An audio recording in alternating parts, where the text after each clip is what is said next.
Salam alaikum wa rahmatullahi wa barakatuh. Bienvenue dans un nouveau cours de transcription phonétique de la langue arabe vers le français. Voilà, nous sommes la quatrième émission et là nous allons commencer par, par la pratique de la transcription. Et sans plus attendre, nous allons commencer par quelque chose qui est très important et qui est vraiment un texte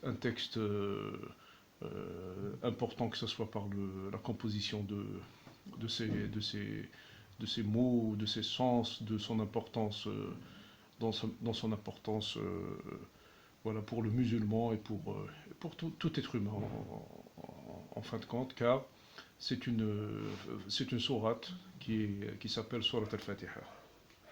Voilà, Surat al-Fatiha, elle s'écrit voilà, comme ça, Surat, voilà, et puis nous avons al-Fatiha, donc c'est Al, et puis Fatiha,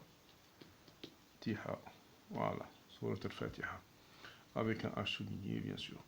Donc là, Surat al-Fatiha, elle est composée d'exactement 7 versets. Et nous allons commencer par le premier. Avant de commencer par le premier verset, nous allons commencer par une formule qui se dit toujours avant de commencer la lecture du Coran.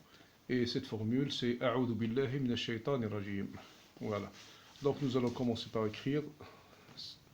Nous allons l'écrire en arabe. Et puis nous allons faire la transcription phonétique. Nous allons écrire ce qu'on est en train de prononcer. Voilà. Donc on commence.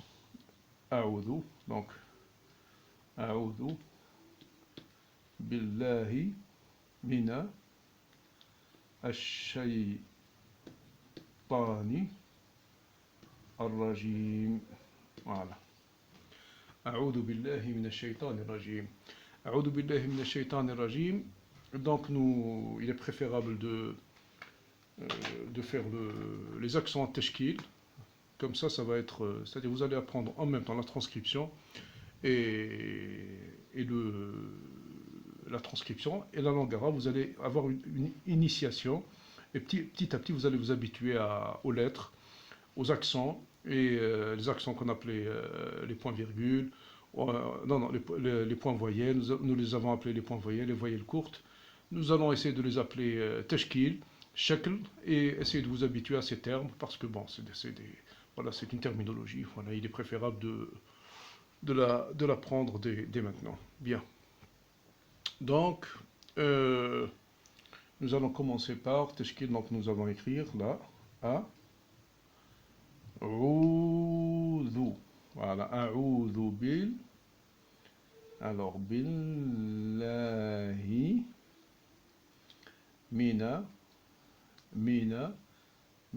là nous avons une shadda, ash-shay. Bon, voilà, dans le Coran, là, l'alif hada, il n'est pas écrit, mais il est prononcé. Donc nous allons, voilà, mina ash-shaytani, seulement voilà, il y a un petit symbole qui a sa place. Le Coran, il a ses particularités, seulement nous, ce que nous allons... ce qui nous intéresse, ça va être la transcription. Donc là, vous allez lire la transcription. Ash-shaytani, voilà.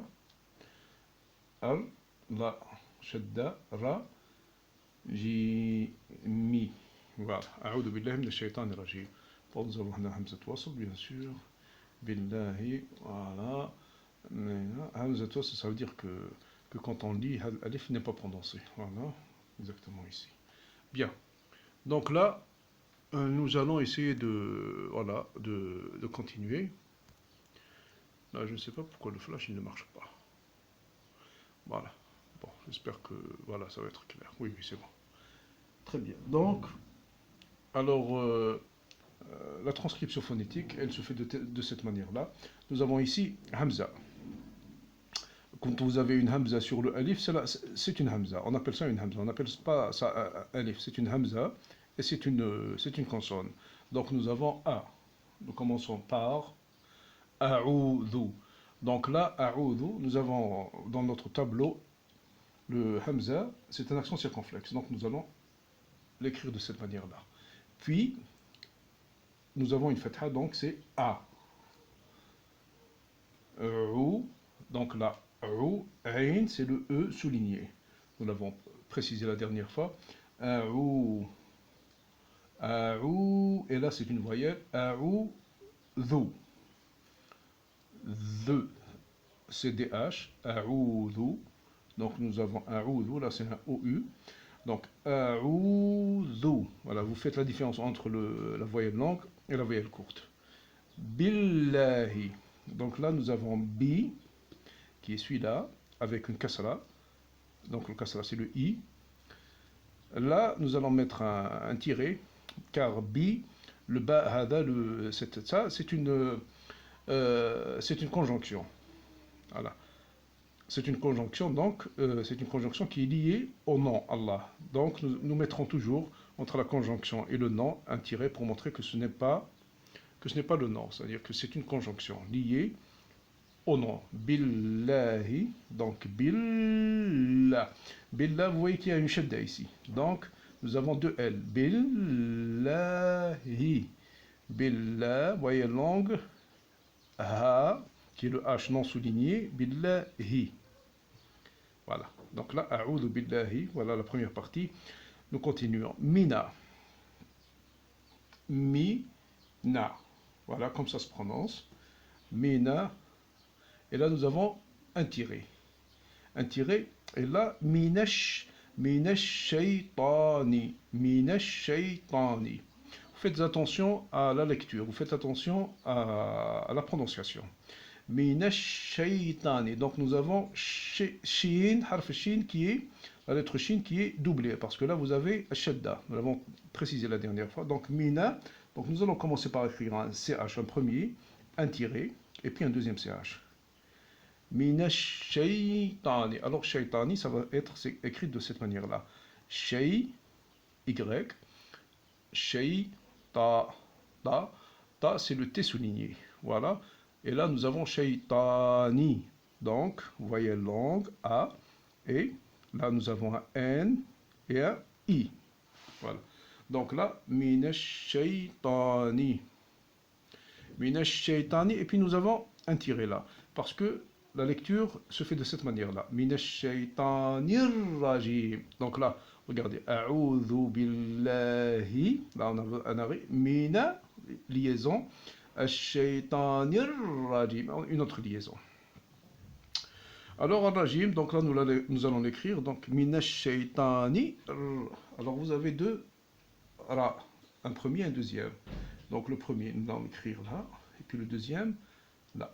Le ra que nous avons précisé la dernière fois, il sera souligné. Ar-ra, voilà. Ar-rajim. Rajim. Là, nous avons une kasra. Nous allons l'écrire ici. Ar-rajim. Voilà, un peu séparé. Alors, suivez-moi. Shaytanir rajim. Bien. Rajim, et là, nous avons un tiré. Un tiré, et puis le i, et un point. Bien. Pourquoi ce i n'est pas rattaché au m du dernier mot rajim? Parce que c'est la fin de la phrase. C'est la fin de cette phrase. Donc, à la fin de chaque ayah ou de chaque phrase, nous nous arrêtons quand on lit avec un soukoun. Un soukoun, c'est-à-dire que c'est un arrêt net. Il n'y a pas d'accent.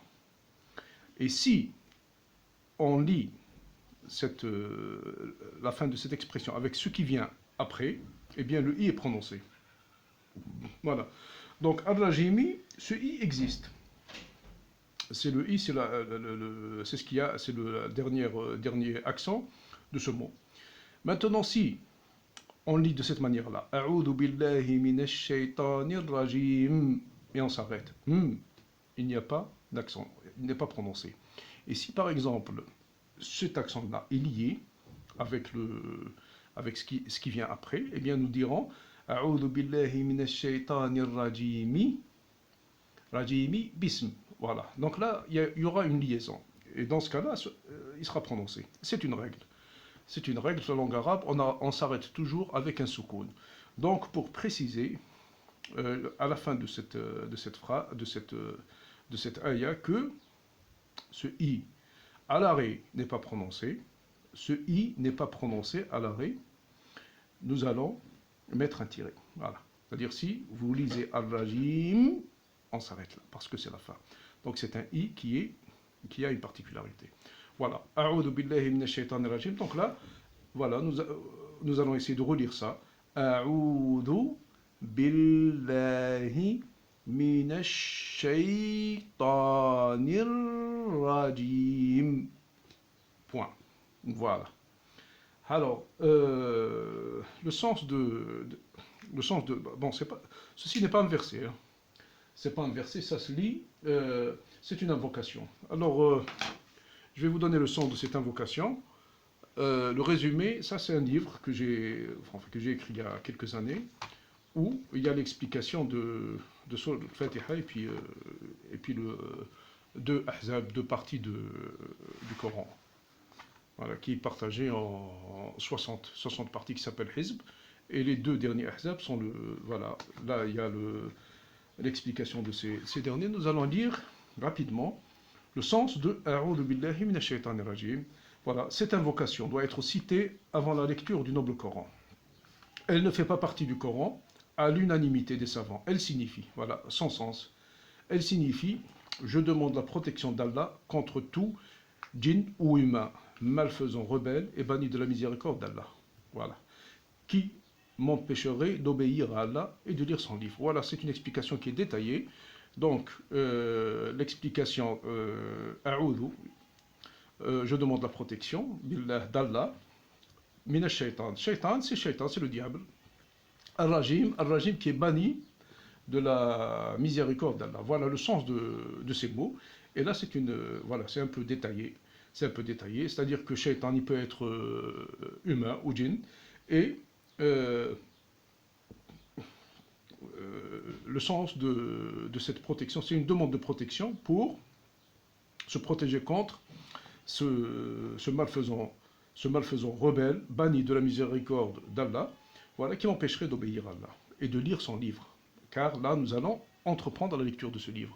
Donc c'est une protection qu'on demande d'Allah afin qu'il nous protège dans cette entreprise que nous allons faire, qui est la lecture de ses paroles, la lecture de son livre. Très bien. Voilà, nous continuons. J'espère que là, ça va être un peu... Plus on s'avancera, plus ça va être facile. Inch'Allah. Bien.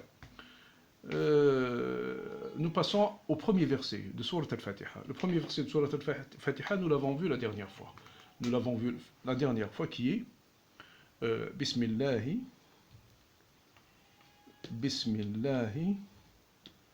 ar-Rahmani ar-Rahim.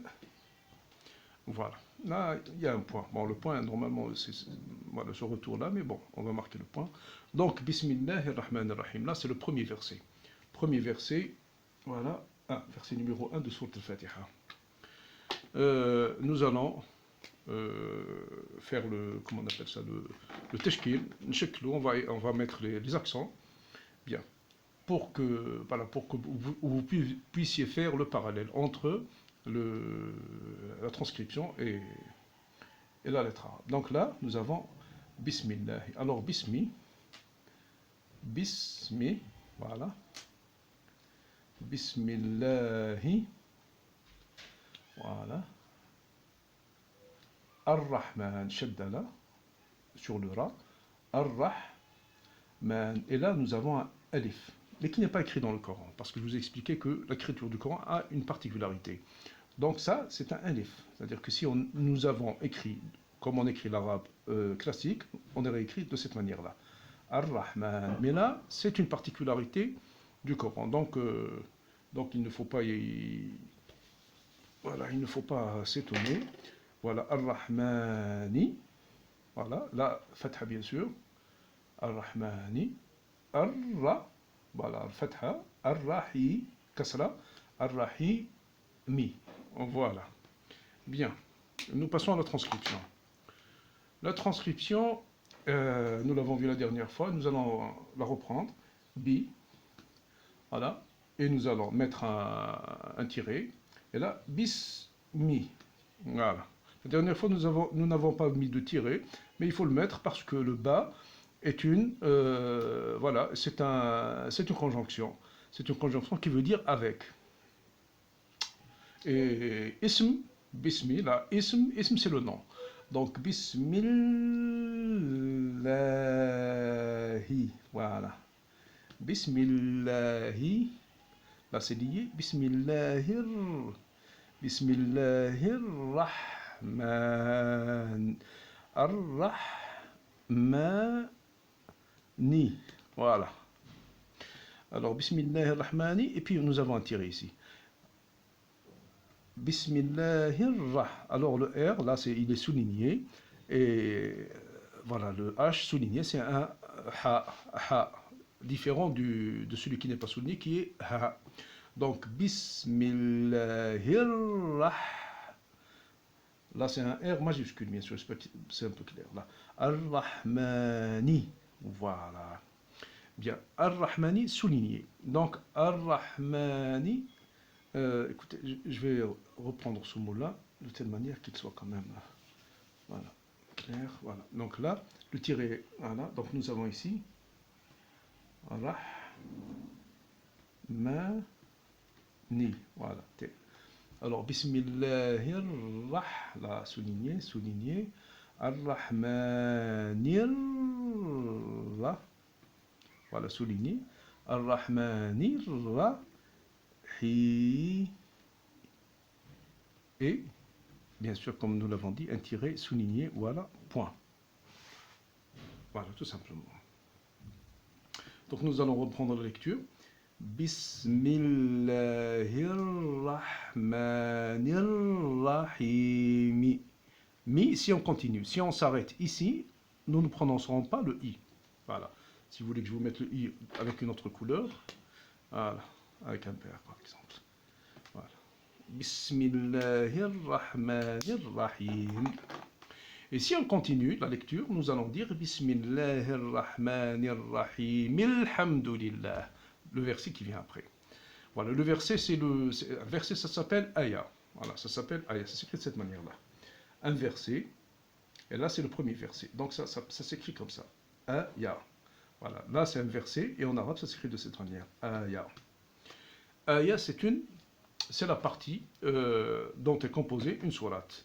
Donc une sourate est composée de plusieurs ayats, et le Coran est composé de plusieurs sourates. Exactement au nombre de 114. Voilà. La plus petite sourate contient 3 versets, et la plus longue, c'est sourate al-Baqarah, et donc contient 200 et quelques. Donc voilà. C'est voilà, c'est des informations que vous pouvez trouver par la suite en consultant un mushaf, si vous êtes, bien sûr, si vous êtes musulman. Voilà. Parce que pour toucher le mushaf, il faut quand même, il faut il faut être musulman. Voilà. Sinon, vous prenez comment on appelle ça, voilà, comment on appelle ça, une traduction. Voilà, une traduction des sens du Coran. Voilà. Je vais vous donner par la suite, voilà, les meilleurs ou la meilleure enfin celle que j'utilise et j'espère qu'il va être quand même, voilà, qui va être utile. Parce qu'il y a certaines traductions qui sont quand même, voilà, qui sont un peu, voilà, enfin, qui sont remplies d'erreurs, sincèrement. Bien, nous continuons. Voilà, Bismillahirrahmanirrahim, Bismillahirrahmanirrahim. Voilà, j'espère que, voilà, que je vous laisse un peu, voilà, un peu contempler voilà, voilà, très bien. Vous essayez de voir la transcription. Bien sûr, vous, en ce qui vous concerne, si vous ne connaissez pas la langue arabe, parce que là, il y a ceux qui connaissent l'arabe très bien, et ceux qui connaissent un peu l'arabe et un peu le français. Donc là, ils sont situés entre les deux. Donc, ils vont utiliser les deux textes. Seulement, si vous êtes, par exemple, vous ignorez totalement la langue arabe, dans ce cas-là, voilà, ce qui est, pour vous, ce qui est lisible, c'est le texte français. Et là, vous essayez de le lire, et bien sûr, vous allez retrouver la lecture du texte arabe. Bien. Alors, j'efface, on va continuer celle qui vient, la ayah suivante. Voilà. Bismillahirrahmanirrahim. Voilà. Bismillah ar-Rahman ar-Rahim. La suite. euh, alors, la suite. Bismillah ar-Rahman. Alhamdulillahi Rabbil Alamin. Oui. Bismillah ar-Rahman ar-Rahim, le sens de Bismillah ar-Rahman ar-Rahim, nous l'avons vu la dernière fois. Nous l'avons vu la dernière fois, et qui veut dire, avec le nom d'Allah, Ar-Rahman, le miséricordieux, Ar-Rahim, celui qui fait miséricorde. Donc nous l'avons vu la dernière fois, nous n'allons pas trop détailler l'essence, parce que le but de ces cours est surtout la lecture du Coran, et la lecture de plusieurs choses importantes, parce que ce n'est pas réservé au Coran. Ça va être un peu le Coran, ça va être un peu les invocations, un peu de dua et un peu autre chose. Donc nous allons nous concentrer sur ça. Voilà donc, euh, voilà donc le Bismillah ar-Rahman ar-Rahim, nous l'avons expliqué la dernière fois. Bien, euh, voilà, et nous allons lire le sens, voilà, de Bismillah ar-Rahman ar-Rahim dans mon livre, là. Alors le sens de Bismillah ar-Rahman ar-Rahim, c'est: je commence la lecture du Coran avec le nom d'Allah, demandant son aide. Ar-Rahman, dans la miséricorde, a englobé toutes ses créatures. Ar-Rahim, miséricordieux envers les croyants. Voilà. Donc Ar-Rahman, c'est une qualité, voilà, ça marque surtout la qualité de la miséricorde. Et Ar-Rahim, c'est l'acte de la miséricorde. Et voilà. Et dans ce verset, il y a la demande de l'aide d'Allah et son assistance, et le fait de commencer avec son nom, qui est la source de la bénédiction la plus grande. Voilà, nous allons nous arrêter là voilà, parce que c'est quand même pas voilà, très simple au début. Donc voilà, nous allons continuer la prochaine fois. Merci de votre attention. Wassalamu alaikum wa rahmatullahi wa barakatuh.